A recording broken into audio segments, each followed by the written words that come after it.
꿈을 이루는 인생이라는 제목으로 하나님 말씀을 함께 묵상합니다. 우리는 오늘 본문에서 75세의 나이에 완전히 새로운 삶을 시작하는 한 사람을 만나게 됩니다. 75세 나이는 결코 작은 나이가 아닙니다. 그러나 이 사람은 이 적지 않은 나이에 인생의 결정적인 변화를 맞이했습니다. 진정한 의미에서 그의 생애는 바로 이때부터 시작했다고 할 수 있을 텐데요. 바로 이 사람이 믿음의 조상 아브라함입니다. 아브라함의 달력을 보면 75세 전에는 아무것도 없습니다. 그런데 75세 때 그의 인생의 달력은 넘어가기 시작했고, 그때부터 그의 삶은 의미를 가지기 시작했습니다. 그리고 이 엄청난 삶의 차이를 가져다 준 비밀의 열쇠는 그에게 하나님의 말씀이 찾아오고 난 다음부터였습니다. 이전에는 아주 평범한 사람이었습니다. 그런데 하나님의 말씀이 임한 그 순간부터 아브라함은 이 세상에서 가장 존귀한 사람의 삶을 살게 된 것입니다. 그야말로 아브라함의 삶에 밤과 낮이 교차되는 순간이었습니다. 인생의 위대한 전환점을 맞이하는 순간이었던 것입니다. 그런데 아브라함의 인생이 이렇게 놀랍게 변화된 기점이 되었던 아브라함의 삶에서 진짜 축복의 달리기를 시작하게 했던, 비로소 아브라함의 인생 달력이 넘어가기를 시작했던 이 하나님의 말씀은 아브라함으로 하여금 떠나라는 명령으로부터 시작되었다는 것입니다. 여러분들도 다 아시다시피 세 가지를 떠나라고 말씀하셨는데요. 하나는 고향을 떠나라. 이것은 아브라함의 잔뼈가 굵은 삶의 터전을 떠나라는 말입니다. 삶의 근거를 바꾸라는 하나님의 도전이기도 한 것입니다. 그 다음, 내 친척을 떠나라. 이것은 지금까지 그에게 영향을 주었던 과거의 영향력에서 벗어나라는 것입니다. 그리고 그 다음으로는 아버지의 집을 떠나라. 아버지는 소중하고 중요하지만 새로운 가치관과 미래를 향해 나아가기 위해서는 그 영향에서 벗어날 필요가 있다는 것입니다. 이제 그에게는 새로운 주인이 필요할 때입니다. 하늘에 계신 창조주 되신 하나님을 바라볼 때입니다. 하나님을 삶의 주인으로 모시고 그분이 그를 위해서 준비해 놓으신 미래를 향해 나아가는 것, 그것이 바로 아브라함에게 요구되었던 신앙의 모험이었던 것입니다. 그렇습니다. 아브라함이 축복의 삶을 살기 위해서는 떠나지 않으면 안 되었던 것입니다. 떠나는 것으로부터 아브라함의 축복은 시작되었습니다. 꿈을 이루는 인생이 되기 위해서는 잘 떠나야 합니다. 그리고 떠나는 것은 포기를 의미합니다. 떠날 때는 아픔이 있습니다. 떠남은 희생을 요구합니다. 그러나 이 떠남은 축복을 위한 떠남이라고 성경은 말하고 있습니다. 그리고 그 축복은 꿈을 이루는 것으로 귀결된다는 것을 성경은 우리에게 말씀해주고 있는데요. 오늘 저는 로마서 12장 1절 2절 말씀을 가지고 하나님의 뜻을 발견하는 방편들이라는 제목으로 말씀을 준비하던 중에 계속해서 제 귓가에 재현이의 말이 생각났습니다. 재현이가 휴가를 가다가 저희가 이제 운전하고 가는 중에 재현아, 이제 이번 주가 마지막 주네, 마지막 예배를 드리네 라고 얘기했더니 재현이 하는 말이, 그러니까 이모 이번에는 좀 파워풀한 설교를 해주시죠. 저에게 그렇게 주문을 하더라고요. 그래서 혼자 계속 운전을 하면서 파워풀한 설교는 과연 어떤 설교일까. 그동안에 재현이가 내 설교에 은혜를 못 받았나 보다, 도전을 못 받았나 보다 그러면서, 그렇다면 이 아이가 지금 이 말을 왜 하는 것일까를 계속 며칠 동안 묵상을 했어요. 그러다 이 생각이 들더라고요. 그래, 이 어린 것도 먼 길을 떠나면서 인생의 또 다른 도전 앞에 자신을 이제 세우게 되는 이 과정에서 뭔가 이 도전을 계속해 나갈 수 있는 뭔가 무기가 필요한가 보다, 붙들고 나아갈 만한 말씀이 필요한가 보다 라는 생각이 들더라고요. 그래서 계속 한 주간을 고민했습니다. 그냥 이전에 했던 말씀을 계속 전할까? 아니면 재은이가 요구한 뭔가 붙들고 갈 말씀을 전해줄까? 계속 고민하다가 그래도 여전히 했던 말씀을 계속 이어나가야지 하고 금요일에 이제 말씀을 다 준비했는데, 어제 다시 말씀을 이제 수정하던 과정에서 계속 제 마음을 두드리는 거예요. 그래서 다시 이제 말씀을 준비하고 아침에 주보를 다시 바꿨습니다. 성현이가 처음에 미국 가서 참 힘들었다고 그럽니다. 우리한테 얘기는 안 했지만 이 아이가 비로소 이제 대학을 합격하고 나서 그런 얘기를 합니다. 처음에 미국을 갔는데 도무지 영어를 알아들을 수가 없고, 미국의 히스토리, 역사를 얘기할 땐 도둑 알아들을 수가 없고, 수학을, 공식을 배워야 되는데 도무지 수학 그 전문적인 단어를 알아들을 수가 없고, 그래서 이 아이가 알아들을 수 없으니까 선생님이 묻는 것도 한계가 있잖아요. 날마다 집에 와서 컴퓨터를 뒤지면서 도대체 이 말이 무슨 말일까? 너무너무 힘든 과정을 거쳐갔다고 합니다. 그런데 비로소 이제 대학을 합격했는데 산 넘어 산이라고, 태산을 넘어 험산에 간다 할지라도, 이런 어떤 그 찬송가 가사가 있듯이 이 아이가 겨우 고등학교를 졸업했는데 이제 대학을 합격했지만 대학에 가서 또 다른 산을 넘어야 되는, 그래서 이 장학금을 계속 유지할 수 있을지 너무너무 큰 벽 앞에 서 있는 자신을 이제 계속해서 고백을 합니다. 그러니 장학금을 받지 못하면 몇 천만 원이라는 돈을 아버지가 해줄 수도 없는 거고, 장학금을 계속 유지하자니 너무너무 지금 큰 산 앞에 자신이 서 있는 것 같고, 그래서 이런 생각이 들었습니다.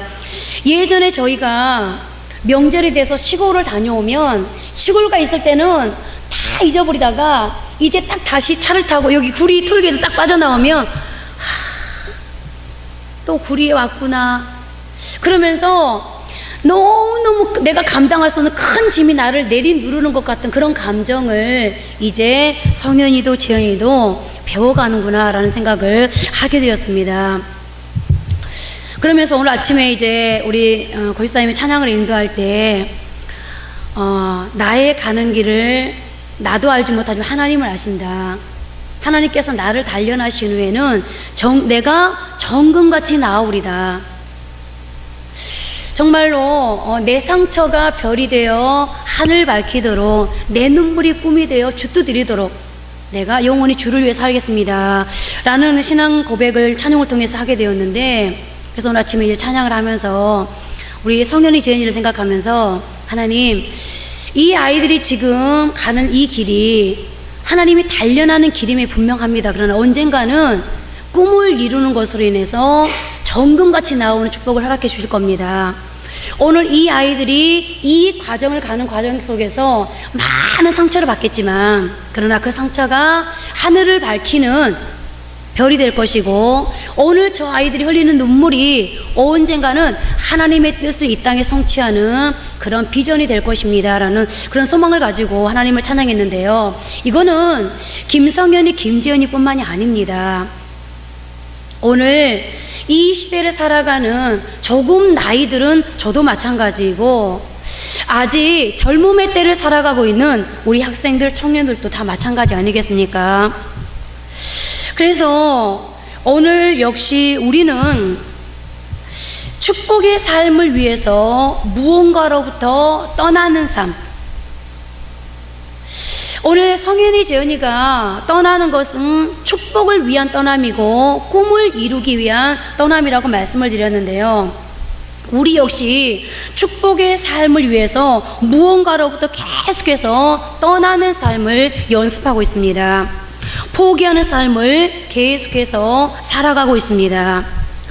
꿈을 이루는 것으로, 소원을 이루는 것으로 하나님이 나를 축복하신다는 것을 날마다 세상 가운데 나타내는 그런 삶을 살기를 날마다 소원하고 있습니다. 그런데 어떻게 하면 꿈을 이루는 인생을 살아갈 수 있을까요? 어떻게 하면 축복의 근원 되는 삶, 그리고 그 축복을 흘려보낼 수 있는 삶을 살 수 있을까요? 오늘 본문을 통해서 세 가지로 배워보려고 합니다. 첫째로, 꿈을 이루는 인생으로 살기 위해서는 하나님의 나를 향한 계획과 그 계획을 가지고 나를 향해 말씀하시는 하나님의 약속이 있다는 것을 믿어야 합니다. 우리는 꿈을 비전이라고 말합니다. 그리고 비전이란 보이지 않는 미래를 볼 수 있는 능력을 가리키는 말입니다. 그런데 우리 중에 누가 완벽하게 우리의 비전을 볼 수 있겠습니까? 아마 아무도 없을 것입니다. 우리의 과거, 우리의 현재, 또 우리의 미래를 완벽하게 볼 수 있는 분은 단 한 분, 하나님밖에 없을 것입니다. 그런데 이 하나님은 마치 자식을 사랑하는 아버지처럼 자식들의 행복한 미래를 설계하고 준비하고 그 자식들을 그 미래로 인도해 가기를 누구보다 원하시는 분이십니다. 그래서 신학자 몰트만은 하나님을 묘사하면서 미래에서부터 우리를 기다리시는 하나님이라는 표현을 썼습니다. 그렇습니다. 하나님께서는 우리를 위해서 놀라운 미래를 준비하셨습니다. 그러나 하나님이 준비하셨다는 사실만으로 그대로 펼쳐져 가는 것은 아닙니다. 엄격하게 말하면 하나님과 우리가 함께 만들어 간다고 할 수 있습니다. 아니, 더 정확하게 말하면 우리의 미래를 설계하시고 준비하신 하나님 앞에 우리가 어떻게 응답하느냐에 따라서 우리의 미래는 결정된다고 할 수 있을 텐데요. 오늘 아브라함에게는 하나님을 향해 자신의 믿음을 작동시킬 수 없는 아주 적절하고 인간적인 두 가지의 이유가 있었습니다. 하나는 하나님께서는 분명 아브라함을 위해서 축복의 땅 가나안을 준비해 놓으셨는데, 그런데 아브라함에게 이 땅에 대해서 어떤 사전 정보도 주시지 않았다는 것입니다. 적과 꿀이 흐르는 땅에 대한 어떤 환상도 보여주지 않으셨습니다. 그러니 아브라함의 입장에서 얼마나 답답했겠습니까? 또 하나는 하나님께서 분명 아들을 주시겠다고 약속하셨는데 아직도 아들이 없다는 것입니다. 그러니 얼마나 초조했겠습니까? 그런데 성경이 바로 그때 아브라함이 어떤 반응을 보였다고 밝히고 있습니까? 아브라함은 가나안에 대한 아무런 사전 지식도 정보도 없었음에도 불구하고 미지의 땅 가나안을 향해 믿음으로 떠났다고 말하고 있습니다.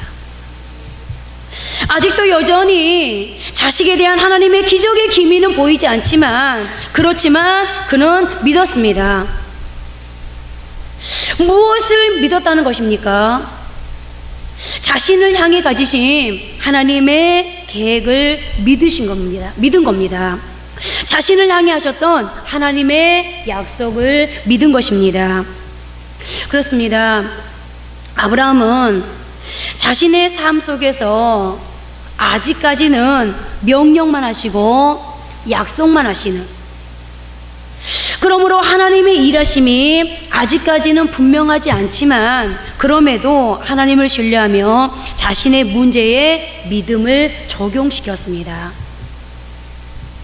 그렇다면 오늘 우리가 아브라함에게서 배워야 할 것은 무엇이겠습니까?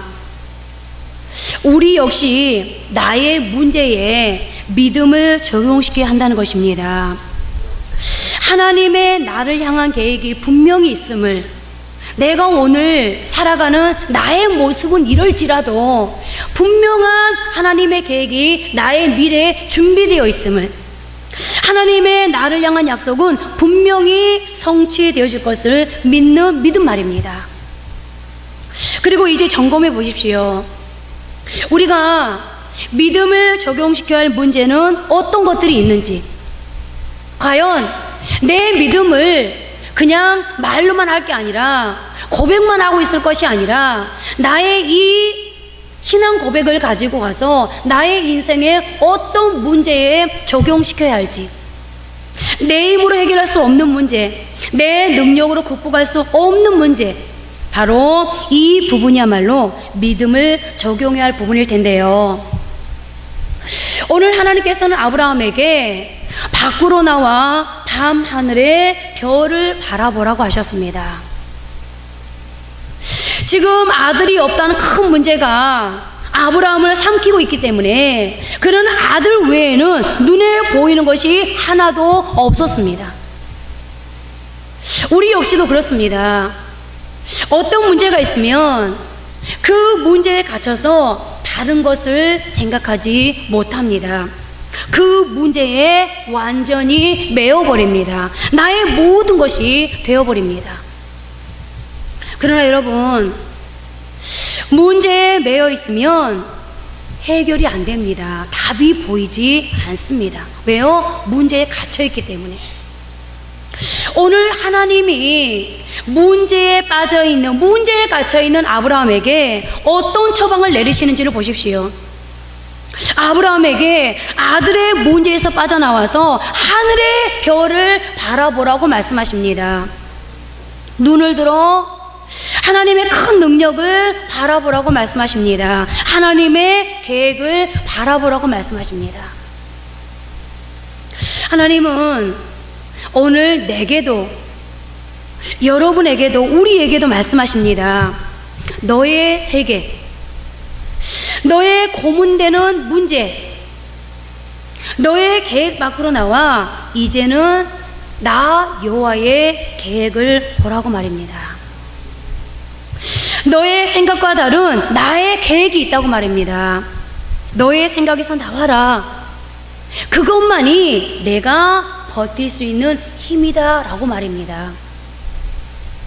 이제 하나님의 나를 향한 계획이 있음을 믿고 하나님의 약속을 신뢰함으로 현재를 다스리는, 문제에서 나와서 더 큰 하나님의 비전을 바라보고 그곳을 향해서 도전하며 달려갈 수 있는 그런 축복의 삶을 저와 여러분 모두가 살아갈 수 있기를 바랍니다. 두 번째로, 하나님의 계획을 믿고 하나님의 약속을 믿는 사람은 드디어 기도할 수 있습니다. 다시 말씀드리면, 꿈을 이루는 사람으로 살아가기 위해서는 기도의 사람이 되어야 한다는 것입니다. 우리 인생에서 꿈을 이루기 위해서는 먼저 떠나야 된다고 그랬습니다. 자, 떠난 내가 과연 어디로 가야 될까요? 하나님께서 꿈을 이루기 위해서 아브라함에게 떠나라고 말씀하셨습니다. 그리고 떠났습니다. 그럼 이제 우리는 어디로 가야 될까요? 내가 하나님 앞에서 꿈을 이룬 인생을 살기 위해서 무언가로부터 떠나는 결단을 했다면 이제 나는 엉뚱한 곳으로 가야 될 것이 아니라 그야말로 하나님 앞에 기도하는 기도의 자리로 가야 됩니다. 하나님을 만날 수 있는 만남의 자리로 가야 됩니다. 우리 인생에서 꿈을 이루기 위해서는 무엇보다도 기도로 출발해야 된다는 것인데요. 오늘 15장 본문은 이렇게 시작합니다. 이후에 여호와의 말씀이 환상 중에 아브라함에게 임하여 이르시되 아브라함아 두려워 말라. 그리고 우리가 이 본문을 통해서 발견할 수 있는 것은 무언가 아브라함이 심리적으로 굉장히 깊은 침체에 빠져 있다는 것을 발견할 수 있습니다. 그래서 그는 어떻게 하고 있었습니까? 두려워하고 있었습니다. 그리고 아브라함이 두려웠던 그 이유를 성경은 이렇게 밝혀주고 있습니다. 오늘 본문 15장 1절이 이후에 라는 말로 시작되는데, 여기 이후라는 것은 아브라함이 조카 롯을 구출하기 위해 동방 원정군들과 전쟁을 벌였고 그돌라 오멜의 연합군을 격파하는 큰 승리를 거둔 후라는 뜻입니다. 아니, 승리를 거두었는데, 이겼는데, 전쟁에서 이겼는데 두려워하다니 이게 웬 말입니까? 그런데 오늘 아브라함은 이긴 후가 더 두려웠습니다. 왜냐하면 자신에게 전쟁을 이길 만한 어떤 능력이 있어서 이 전쟁에서 이긴 것이 아니라는 것을 그는 너무나도 잘 알고 있었습니다. 어떻게 하다 보니까 이겨 있는 거예요. 그러니 그돌라 오멜과 그 연합군이 보잘것없는 목자에 불과한 자기 실체를 알고 다시 반격해오면 어떻게 합니까? 게다가 아브라함의 신분이 노출되고 나니 주위에 있는 여러 왕들도 아브라함에게 경계의 눈초리를 보냅니다. 예전처럼 도움이나 혜택을 주지 않고 계속 따돌립니다. 그래서 아브라함은 큰 승리를 거둔 후에 심리적으로 더 불안했고 현실적으로는 더 어려웠습니다. 뿐만 아니라 그에게는 개선 장군으로 환영을 받았지만 아직도 해결되지 않는 개인의 문제가 있었습니다. 하나님이 약속하셨는데도 아직도 자식이 없었다는 것입니다. 고대 세계에서 자식이 없다는 말은 미래가 없다는 것과 통했습니다. 막상 300명이 조금 넘는 작은 군대를 가지고 전쟁에서 승리하긴 했지만 막상 그 문제가 해결되고 난 후에 자신의 형편을 생각해 보니 끝없는 수렁에 빠져들기 시작합니다. 얼떨결에 전쟁에 나가게 되었고 전쟁에 승리했지만 막상 내 현실로 돌아보니까 된 것이 하나도 없습니다. 현실은 변한 게 아무것도 없습니다. 아이를 가질 가능성은 점점 희박해지고 있고 하나님이 약속한 땅은 지금 한 평도 없습니다. 유명해진 것에 비해서 실속이 너무나도 없는 것입니다. 이 모든 문제들이 복잡하게 얽혀서 아브라함을 아주 답답하게 만들었고 심한 두려움을 느끼게 했습니다. 그러다 그는 결국 하나님을 원망하고 항의하는 자리에까지 빠지게 됩니다. 그래서 그는 어떻게 기도합니까? 하나님이 아직까지 언약, 즉 약속을 이루지 않는 것에 대해서 항의를 합니다. 오늘 15장 2절과 3절 말씀을 보십시오. 아브라함이 이르되 주 여호와여 무엇을 내게 주시려 하나이까? 나는 자식이 없사오니 나의 상속자는 이 다메섹 사람 엘리에셀이니이다. 또 아브라함이 또 이르되 주께서 내게 씨를 주지 아니하셨사오니 내 집에서 길린 자가 내 상속자가 될 것이니이다. 아브라함에게 가장 답답한 문제는 아직 그의 재산을 상속할 아들이 없다는 것입니다. 하나님께서는 분명히 두 가지를 아브라함에게 약속해 주셨습니다. 떠나라. 그러면 내가 너의 인생을 이렇게 해줄게. 그 하나는 그의 후손이 땅의 티끌처럼 많아지려는 것입니다. 그런데 아직 한 명도 없습니다. 또 하나는 그가 밟는 모든 땅을 그에게 주신다는 것이었습니다. 그러나 아직도 땅 한 평도 주시지 않았습니다. 아브라함은 하나님의 약속을 바라보고 여기까지 왔습니다. 그러나 하나님은 아직 그 약속을 이행하지 않고 계신 겁니다. 아브라함은 자기 집에 있는 종 다메섹 엘리에셀을 상속인으로 삼게 달라고 말씀드립니다. 이것은 그냥 나온 말이 아닙니다. 하나님의 약속을 기다리면서 오늘 이루어질까? 이달이 될까? 올해 될까? 이렇게 하나님의 약속을 계속 기다리다가 안 되니까 많은 시간을 두고 고민하고 또 고민한 끝에 나온 결론이었습니다.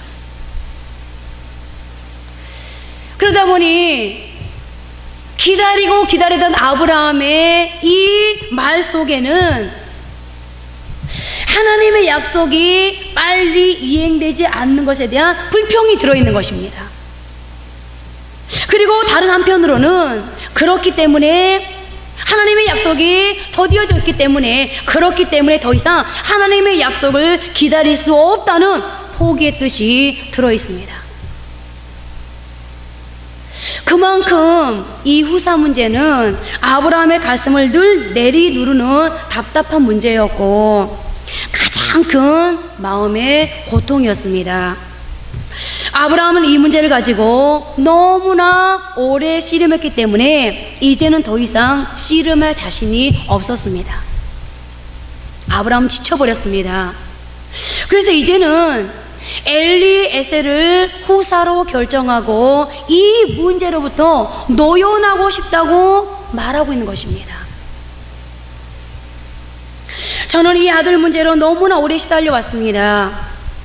이제는 더 이상 견딜 수가 없습니다. 하나님, 제발 이 문제에서 저를 풀어주십시오. 그렇다고 아브라함이 진짜 아들을 낳기 싫어서 그랬겠습니까? 아마 누구보다 아들을 낳고 싶었겠죠.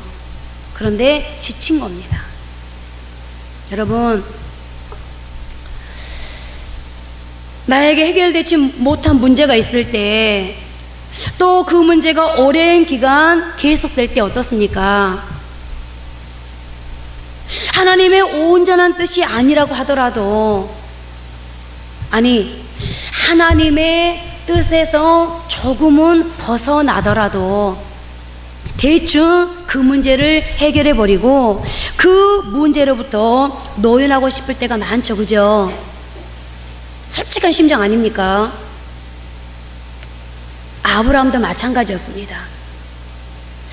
아브라함도 우리랑 똑같은 성정을 가진, 똑같은 감정을 가진 사람이었습니다.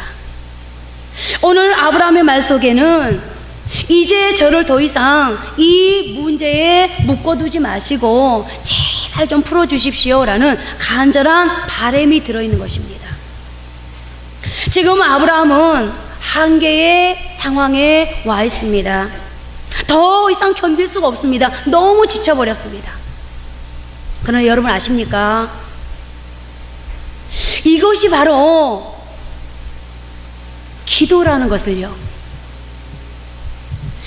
자신의 고민, 자신의 갈등, 자신의 감당할 수 없는 한계를 하나님 앞에 그대로 다 쏟아놓고 있는 아브라함의 기도, 정말 거짓이 없는 기도입니다.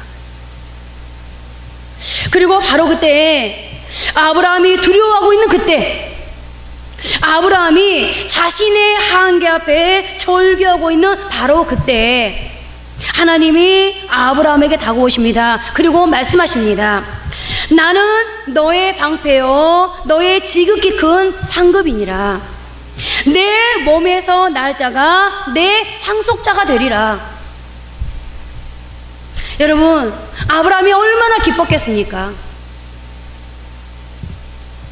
하나님은 한번 아브라함에게 말씀하시고, 앞으로 너는 몇 년 동안 아이가 없을 거야. 너는 앞으로 어떤 인생을 살아갈 거야. 앞으로 너는 어떤 한계에 부딪힐 거야. 한 번도 설명해 준 적이 없었습니다.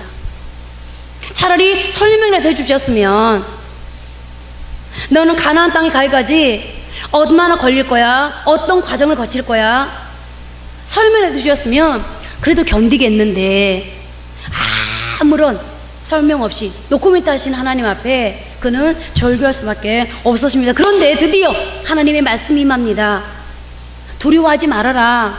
나는 너의 상급이요, 앞으로 어떤 상을 만나든지 나는 너의 뭐가 되어주겠다? 방패가 되어주겠다. 그리고 반드시 기억해야 될 것은, 시간이 지연되고 있지만 반드시 내 몸에서 난 자가 너의 상속자가 될 것이다. 이제는 아무리 큰 적들이 쳐들어온다 해도 두렵지 않았을 것입니다. 아마 포기했던 꿈이 다시 회복되는 순간이었을 것입니다.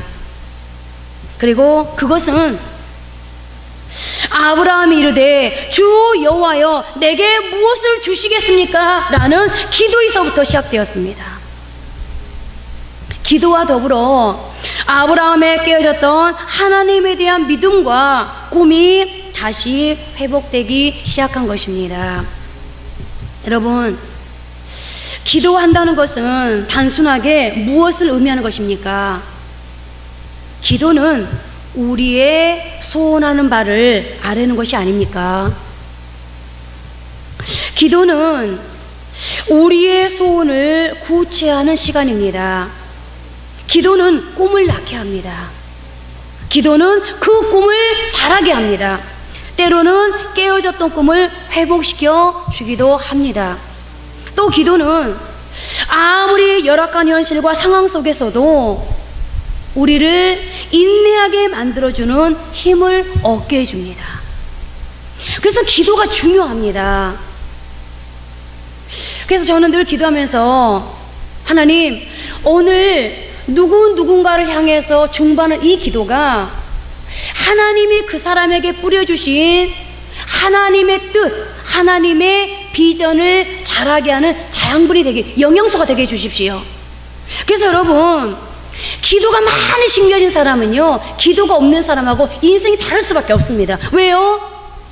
어차피 인생은 그 인생을 만드신 하나님에 의해서 조정되게 되어 있거든요.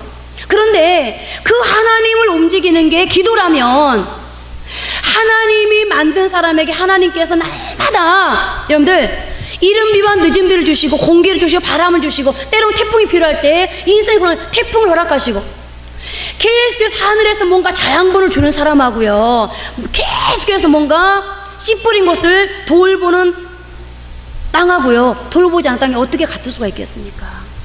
그래서 기도는 정말로 중요합니다. 그래서 제가 늘 말씀드리지 않습니까? 세상에서 가장 가치 있는 투자는 기도에 투자하는 것이라고요. 여러분들, 기도는 세상을 변화시킵니다. 기도는 하나님을 움직입니다. 기도는 여러분들의 인생을 바꿉니다.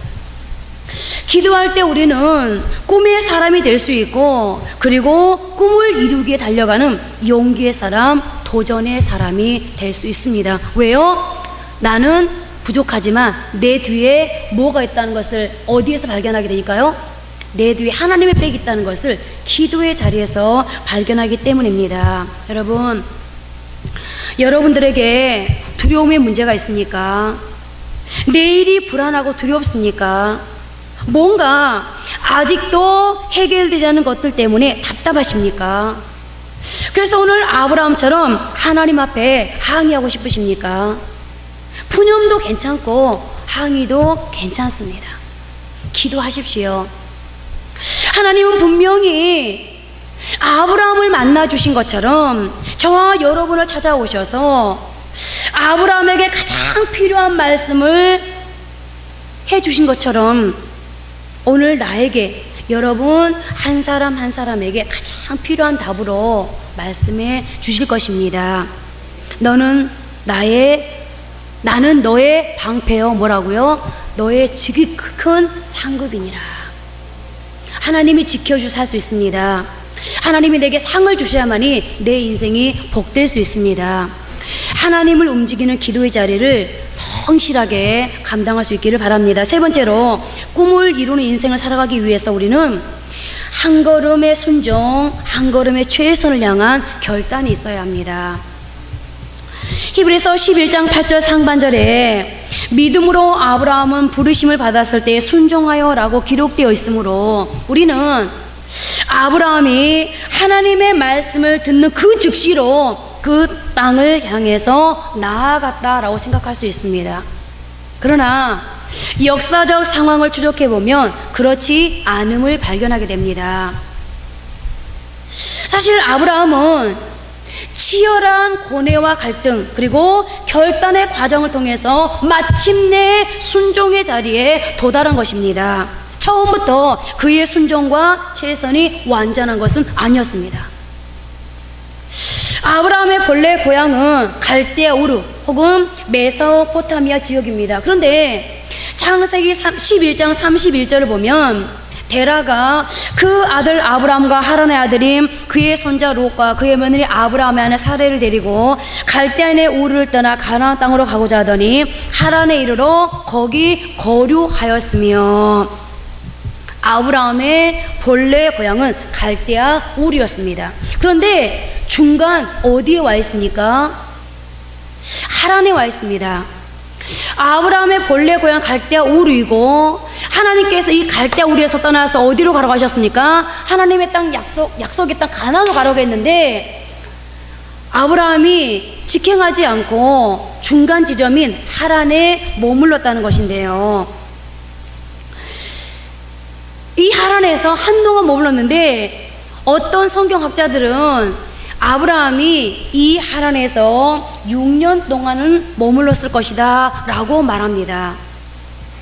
자, 여러분, 이걸 영적으로 한번 해석해 볼까요? 여기에서 우리는 한 가지 내 자신에게 물어야 합니다.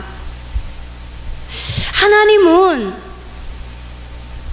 축복의 사람이 되기 위해서는 우리 모두에게 떠날 것을 요구하셨죠, 그죠? 그래서 축복은 떠남으로부터 시작된다고 그랬습니다. 아브라함이 갈대아 우르를 떠나서 가나안 땅에 갈 때 그는 축복의 사람이 될 수 있었습니다. 그런데 중간에 지금 머물러 있습니다. 그렇다면 여러분, 영적으로 나는 하나님이 떠나라고 명령하셨음에도 불구하고 하나님이 원하시는 그 자리에 아직도 가지 못하고 어떤 육적 하란에 멈춰 있는 것은 아닌가? 아직도 중간 지점에 멈춰 있는 것은 아닌가를 한번 생각해 보셔야 합니다. 오늘 아브라함이 직통으로 간 것이 아닙니다. 하란에 한동안 머물러 있었습니다. 그리고 창세기 12장 4절을 보면 이에 아브라함이 여호와의 말씀을 따라갔고 롯도 그와 함께 갔으며 아브라함이 하란을 떠날 때에 75세였더라. 아브라함이 하란에 머문 결과는 뭐였죠? 아버지의 죽음이었습니다. 우리가 하란에 머무는 결과는 결국 우리에게 죽음일 수밖에 없다는 건데요. 어찌되었든 아브라함은 아주 늦게 떠났습니다. 뒤늦은 결단과 순종이었는지도 모릅니다. 너의 고향과 친척과 아버지의 집을 떠나는 그 명령을 생각해 보면 결코 완전한 순종도 아니었습니다. 그러나 이런 불완전한 믿음의 결단과 순종에도 불구하고 믿음의 첫걸음, 결단의 첫걸음은 아브라함의 인생에서 얼마나 중요한 역할을 했는지 모릅니다. 드디어 아브라함이 하나님의 축복을 누릴 수 있는 복의 사람이 되게 한 한 걸음이었는데요. 약속대로 개인의 명예로운 축복과 더불어 위대한 민족의 조상이 되게 하는 한 걸음이었습니다. 그의 후손 가운데서 메시아가 오시고 메시아를 믿는 모든 사람들에게 칭송을 받는 복의 근원이 될 수 있었던 이 놀라운 축복의 삶은 아브라함의 불완전했던 한 걸음의 믿음, 한 걸음의 결단, 한 걸음의 최선에서 시작된 것이었습니다. 그래서 저는 이 한 걸음이 참으로 중요하다고 생각합니다. 에디슨이 인류 역사상 최초로 전구 실험을 성공했습니다. 그런데 그 전구가 얼마나 희미한지 촛불을 켜야만이 볼 수 있었다고 합니다. 얼마나 재미있는 일입니까? 전구를 만들기는 했는데 촛불을 켜놓고 볼 수 있었다니 말입니다. 그러나 그것은 첫걸음입니다. 이 첫걸음이 중요합니다.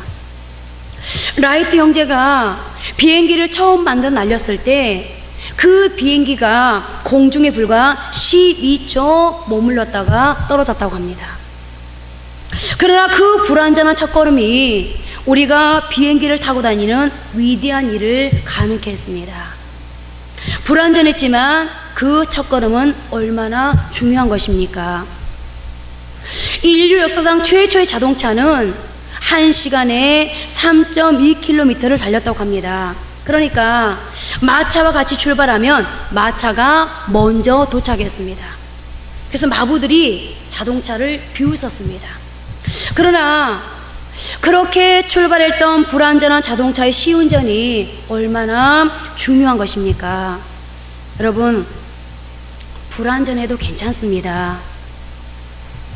불완전하지만 우리의 믿음의 첫걸음, 결단의 첫걸음, 최선의 첫걸음, 순종의 첫걸음은 매우 중요한 것입니다.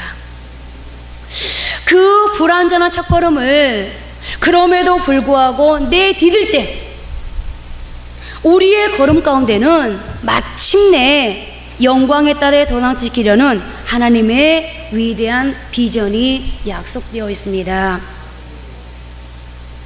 창세기 12장 4절에는 이에 아브라함이 여호와의 말씀을 따라갔고 라고 간단히 기록되어 있지만 5절을 보면 아브라함이 그의 아내 사레와 조카 롯과 하란에서 모은 모든 소유와 얻은 사람들을 이끌고 가나안 땅으로 가려고 떠나서 마침내 가나안 땅에 들어갔더라 라고 아브라함의 한 걸음이 어떤 결과를 가져왔는지를 증거하고 있습니다.